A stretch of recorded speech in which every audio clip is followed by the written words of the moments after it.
So, malinang kumpay gihapon ron, ang kaponog karon. Ining mainiton nga adlaw kadyang. So, sa pamag-init, nangalaya ang sabot, so gitan lang itang kumpay nila, no? Kay kulang lagi kailangang kaon sa adlaw. No, tungod kay nangalaya ang mga sagbot, no?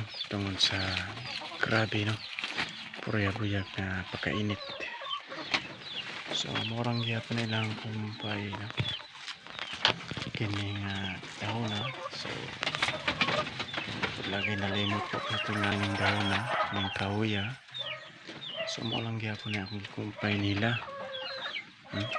Kaniya. So, pagkabuyag, narang po sila pangaon. Narang po sila malato, ang taon, kalayan ta. So, mulang gyapon na akong ikumpay nila. Kay walang ko laing makumpay nga laing dahon, no? Kay tungod po ang mga dahon ron, ang mga kahoy ron, nang larag ang mga dahon, no? Sa purabiyag grabe nga pagkainit, no? Ang ubang dahon, no? Ang larag. So ano sila, kaning kapatubo na sila, no?